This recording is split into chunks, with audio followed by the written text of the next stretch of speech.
Along with extra time and lower instances of unpredictable weather, there are a variety of benefits that come with fall ESN application. Learn more at smartnitrogen.com. Good day, and welcome to Wheat Pete's Word here on Real Agriculture for Wednesday, October the 2nd. On this episode of The Word, gratitude. It is so important. Hey, be safe. Man, even Wheat Pete has close calls. Cool stuff and some stuff that I got wrong. That's a great place to start. And so many agronomy things to update at the end. I'm going to talk way too long. Let's go.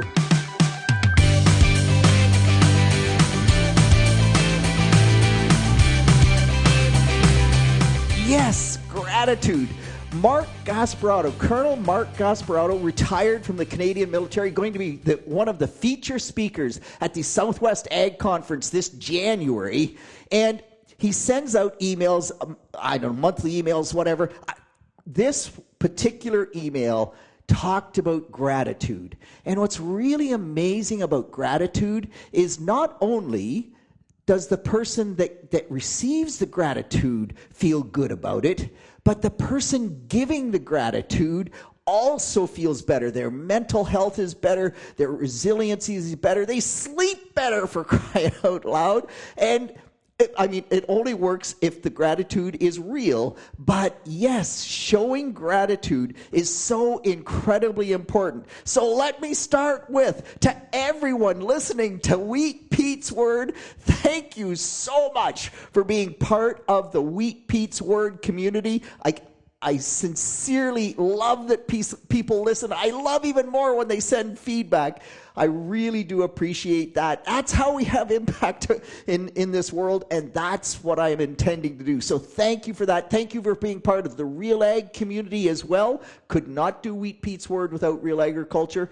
And thank you to everyone involved in agriculture for moving the bar forward. On that note, all the fall fairs, oh my gosh. So a couple of just shout outs. A huge shout out to Gene Sullivan. So this is, you'll hear me talk about Paul Sullivan, amazing agronomist in Eastern Ontario. Gene is Paul's wife. She was the president this year of the Carp Fair. I guess if you're from there, it's Carp, but for the Carp Fair, and they're very close to Ottawa. And so they really do a tremendous amount of education of urbanites from Ottawa that come to the Carp Fair. And it is an amazing event. Over 300 volunteers. And Gina is always the first one to say, man, it's a team. It's a community that puts on this fair. It's incredible what they do. Over, this year, record attendance, over 60,000 people attended. Now that is connecting people with agriculture, so huge kudos to the people at the Carp Fair and Gene Sullivan. And the Alvinston Fair as well, they always have a pie auction. I've talked about this before. This year, the pie auction raised $37,000 for the London Children's Hospital Foundation. So wow, to all the people involved in all of those volunteer organizations doing all of that great work, a huge thank you. That is awesome. Okay, I'm going to move on to the caller who called in and about last week's Wheat Pete's Word episode and said, Pete, you actually looked too young once? Wow, that is hard to believe. Thank you for that. You so made me smile. Absolutely. And Randy, did you have to do it? We will put this in the post. But Randy said, Peter, you're talking about oats out and head. Man, I have the solution. It's no problem. And he sends a picture of, oh my gosh, sheeps pasturing the oats. And of course, you all know Lindsay Smith with Real Ag. She's a sheep person.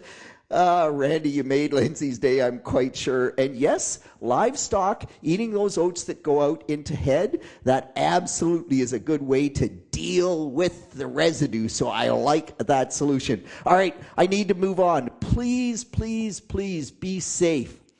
Wheat Pete coming home from visiting his brother on Sunday, my amazing brother Paisley up in the Bruce Peninsula at Tara, Perth County. after dark, coming down a side road and meeting a transport truck.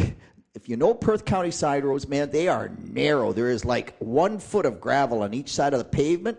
The truck's headlights are in my eyes. I can see, but seeing past the truck is not so easy. Just get past the truck.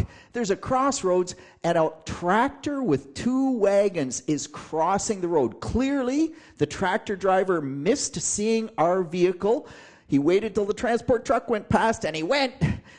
And it was a close call. We had to power the brakes on. I think the solution there is reflective tape on the side of the wagon as well. Had there been reflective tape there, my headlights would have caught it. I would have known there was something there. By the way, if you're in the field combining, reflective tape on the side of the wagon actually helps you find it after dark as well to dump into it. I know most people use buggies now, but for people like me that still don't have a buggy operator, aren't big enough for that, put some reflective tape on the side of your vehicles, please. It just is a safety feature. And Nature Nut Nick, I got your pictures. Absolutely. You've done it since 2015. Good for you. All right. I want to move on. And just a few cool things, man. Laura Lindsay. So she is the soybean and wheat person in Ohio State. And if you recall, I've talked about how dry it has been. Severe drought in most of Ohio. They finally got rain. She was talking lots about shattering loss at combine time because the soybeans were so over dry. Guess what? Now they've got rain. Those soybeans are germinating in the pods. So when you get these severe weather events, man, weird things can happen. So that's kind of cool. Not really good, but kind of cool how that happens. Woody saying, Peter, you give your head a shake. Monarch butterflies. Yes, the caterpillars must live on milkweed plants. But once they pupate, once they become that beautiful monarch butterfly, the monarch feeds on the nectar of flowers. So Pete, please tell your wife that all that clover and those monarchs in the walnut tree, they were there because of the clover. They were feeding on that nectar. Woody, thanks for the smack, man. I knew that. It just, every once in a while, you need a little smack upside the head. Hey, everyone, the Ag Sustainability Initiative is going to have another intake from October the 16th to October the 29th. As much as I'm not a big program supporter, man, there are some dollars there for some really important things that you can do, equipment related and cover, like just lots of things, nutrient related. So go there. Go to the Ontario Soil and Crop website. There are some online information sessions. I really encourage you to attend there and apply for some of those funds, if in fact that works for you. A couple of other quick notes. Agricor now has rye, cereal rye, winter rye, call it whatever you will, coverage as production insurance here in the province of Ontario. That's brand new. If you're a rye grower, pay attention there. And the wheat yields are in. The final wheat yields are in for Agricor. It works out to 99.5 bushels per acre. Man, ever since Joanna Fallings has become the cereal specialist in the province of Ontario, wheat yields have just gone through the roof. Way to go, Joanna. We did not break 100 bushels per acre, and it's not quite a record because the record was 99.7. But that's a pretty solid number, 99.5 bushels per acre. While we're on wheat, Bennett saying, hey, Peter, just the way it worked out, we're combining soybeans. We're chasing the combine with the drill. We didn't quite get done. Got about a third of the field done one day, third of the field done the next day, and then we got a week of rain. And so the last third of the wheat field got planted a week later. That's a planting date plot. That's not a mistake. There are no mistakes in agriculture. There are only test plots, as my great friend Ken Nixon would say. Bennett says, I will stake it for you. Man, we have a planting date trial. And yes, the way this weather has worked out, I think we should have lots of planting date trials. Stake them, get the data back to Wheat Pete. That's what makes me tick. All right, I got to move on to the agronomy. And first up is fall weed control. So I just want you to remember to use the right product and use the right great. As well, there are a number of products that you probably could use in the fall that simply are not registered for fall use. So legally you cannot. I encourage you to use legal products just because I think there's a good selection of legal products out there to use. But for goodness sakes, know your weed spectrum. What really drove this home for me was a great Twitter discussion we had just the other night with a number of different people talking about fall weed control in winter wheat, and good that people are talking about it. But Jim's saying that he had a problem with chickweed. He sprayed with Infinity, and he was very disappointed because it was not a silver bullet. Well, the problem is that Infinity or Infinity FX, both in the fall are registered, but they're not that great on chickweed. So as much as the fall weed control was targeted correctly for timing, and the dandelions that he was after as well, Infinity great on dandelions, but if you want to pick up chickweed, really you have to move to Refine or one of the Refine type products that are out there. There are generics as well. Make sure that you are targeting the right herbicide to the weed spectrum you're trying to control. If you have sow thistle, if you have Canada thistle, you have to spray either before you drill the wheat, before the wheat gets up, and they are rate sensitive. So realistically, if you have heavy sow thistle pressure, you've got a whole bunch of rosettes. It's the rosettes that we're after. You've got a whole bunch of heavy patches of rosettes. You really have to start at a 1.5 liter per acre glyphosate rate. Fall weed control is awesome, but it is rate responsive. And last, we are more and more in winter wheat fields here in the province of Ontario, and I think also in Michigan and Ohio, the whole Great Lakes Basin. We are running into increased annual grass pressure or grass pressure in general in winter wheat crops, and it's winter annual grasses just like winter wheat. So things like downy brome and chess and annual ryegrass, as well as things like perennial grasses like annual bluegrass, rough stem bluegrass, those types of weeds.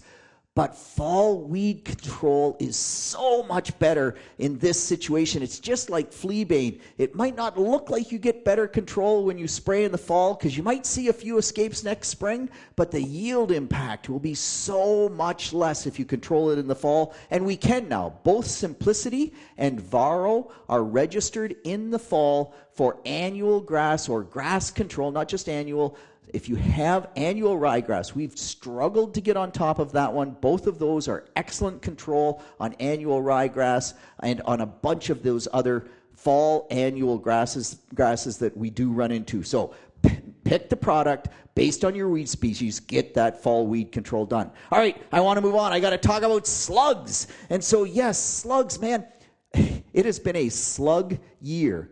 And many growers in soybeans, no-tilling soybeans through the Niagara Peninsula, I talked with Hannah. She said, oh my gosh, we've had so many slug issues this spring in soybeans. Growers replanting 3 times trying to get a soybean stand. Remember, that's what happens because the slugs, as the soybean emerges, they just clip off the hypocotyl, the bean is gone, or they clip out the growing point. Once the growing point is dead, that plant is done. The same thing happens with canola. So Dr. Art Shasma still farms in Kent County. You'll remember him from Ridgetown Campus, University of Guelph. He was the entomologist there for a bunch of years, does excellent work. He no-tilled winter canola into some wheat stubble, and they had a day there yesterday, October the 1st, just showing how much damage slugs can do to canola. Same thing. That's why we don't generally recommend no-till canola, because of the amount of slug damage that we can get. It just wipes it out. So Hannah's question was, Peter, do I have to worry about winter wheat going in to where those slugs wiped out the soybeans? Because she had heard from a client that in Huron County, they were actually replanting winter wheat because of slug damage. So immediately I say, first off, Hannah, if you put wheat seed in the ground, the growing point is in the ground, you can get tremendous slug damage on the leaves that emerge, just like corn, but it almost never kills the plant. It almost never has significant yield impact. The Huron County situation, was it broadcast wheat? And sure enough, it was broadcast wheat. So if you have broadcast wheat that you spread into standing soybeans and you've been getting some moisture, get out there and look. The slugs, it's just the most amazing thing. The wheat seed will be on the soil surface. The slugs, as that wheat seed germinates, they just come along and they pop the germ end out of the kernel. You'll wait for it to germinate because it looks like the whole wheat seed is intact. You'll say, the germ on this wheat seed is no good. You pick it up, you inspect it closely, there's no germ left in that kernel. So that is one of the challenges with broadcast wheat seed into standing soybeans. It's not the only one by any stretch, but it is definitely one. So slugs are out there, pay attention, but the big damage is when you either leave the seed on the surface or when you have a crop that brings the growing point above the surface just as it emerges. All right, I want to move on and have a discussion about fertility. Some great questions coming in here. So first up, a caller saying, Peter, can you just address on winter wheat, does it matter if I have an orthophosphate source or a polyphosphate source? For example, if I use 1034O, it's a high percentage of polyphosphate. Yep, it's about 2/3 polyphosphate, 1/3 orthophosphate, and there's no potash, versus a 624-6 or something like that, where I have about 80% orthophosphate, if I recall correctly, and just a little bit of polyphosphate and some potash in that blend. So first off, recall that orthophosphate is the only form of phosphate that the plant can pick up. It's a single phosphate as opposed to a long chain of phosphates, and the plant simply can't take up a long chain of phosphate. However, when you look at what happens in the soil, all it takes for a polyphosphate to become an orthophosphate is water. It's hydrolysis. So the water attaches, it continues to cleave off individual phosphates from that polyphosphate. In all the work that we've done, polyphosphates just end up being as effective as an orthophosphate, because by the time the plant needs it, there's been enough phosphates molecules cleave off by hydrolysis that there's plenty of orthophosphate in that band for the wheat plant to actually pick up. Wheat, by the way, does not respond to potash. Winter wheat does not respond to potash, so I don't need potash in that band right with the wheat seed. In this situation, I think the 1034O is going to do just as good as the 624-6 in the spring, however. On corn, totally different situation, because corn responds to potash, and so you need some potash there. On potash-deficient soils, with a 624-6 versus a 1034-0, we've actually seen that little bit, that 4 pounds of potash that you would get from a 5-gallon application, we've seen up to 30 bushel yield response. So with corn, I think the potash matters. With wheat, I don't think the potash matters, and I just don't think it matters whether it's an ortho or a poly source. On that note, Mike's saying, okay, Pete, so you're talking lots about MAP and trying to get cover crops in. So what about putting the MAP right with the cover crop seed, with the oat seed or with the cereal rye seed? Is that a way I could build my soil test, and is that a way I could provide phosphorus to the next corn crop, the succeeding corn crop? So first off, Mike, I think you know the answer. We can only put up to about 100 pounds per acre of product MAP, 50 pounds of actual phosphate, right with the seed before we start running into some concern with salt injury. Oh gosh, we've had growers do 200 pounds. Mostly we get away with it. But if you really want to play it safe, and if you look at response, there's no added response after 100 pounds of MAP. You start to get into some concerns over salt toxicity. Why go there? If I want to build the soil, 100 pounds of product, 50 pounds probably isn't quite enough to do it. So I can't build that soil test up. To help the cover crop growth, 100%, man. You will get better cover crop growth. But here's the downside. Once you get that phosphorus into the cover crop, we are not 100% sure when it becomes available to the succeeding corn crop. in the organic matter, it's all about time and temperature and moisture. And so is it good for the soil, the cover crop? Absolutely, because it puts roots there that build structure. From an actual phosphorus availability standpoint, that might be a little bit more questionable. And last, so I do want to hit this. A caller said, okay, Peter, so I was listening to someone, and they said that only 10% of the fertilizer that we apply is actually utilized by the plant the year that we apply it. And the caller said, like, I call hooey on that, because, man, if that was true, why do we put on so much nitrogen? And the actual answer is that every nutrient is actually different. The best nutrient use efficiency that we ever get is typically with nitrogen. And if we get 50% of the applied nitrogen into the actual crop that uses the nitrogen, that's sort of about the ballpark that we can aim for. And you say, well, then why do I have to apply so much? With phosphorus, by the way, it is kind of in that 10, 15, 20% of the phosphorus applied that the plant will pick up. But I think this misses this whole concept of how much that we apply today gets into the plant, misses the entire discussion about what the soil does.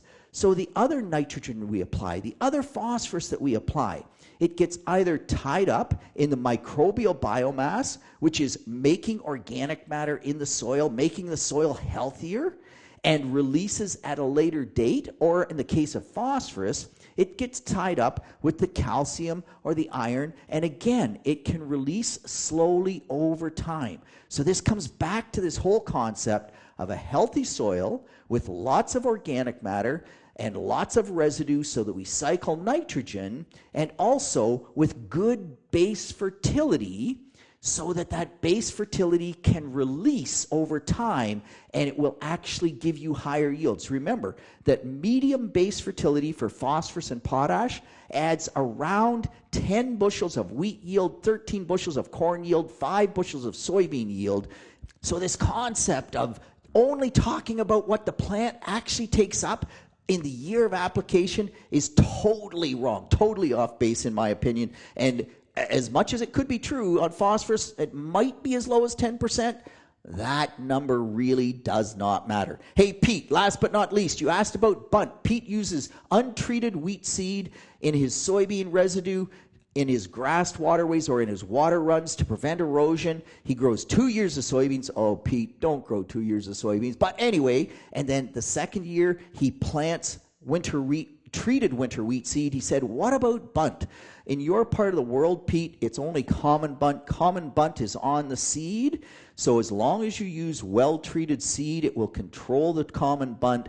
Don't worry about it. You're not exposing yourself to any additional bunt risk in your wheat. In the dwarf bunt area, the answer might be a little different, but as long as you use that well-treated seed when you plant the wheat crop, bunt should not be an issue. And with that, I have yet again talked way too long. That's it. That's all on behalf of the team here at Real Agriculture. This is Wheat Pete with the word for Wednesday, October the 2nd. Hey, thank you so much for listening. Thank you so much for being a part of the Real Ag and Wheat Pete's Word community. And please keep the feedback coming, man, because that is what I live for. We will talk to you next week.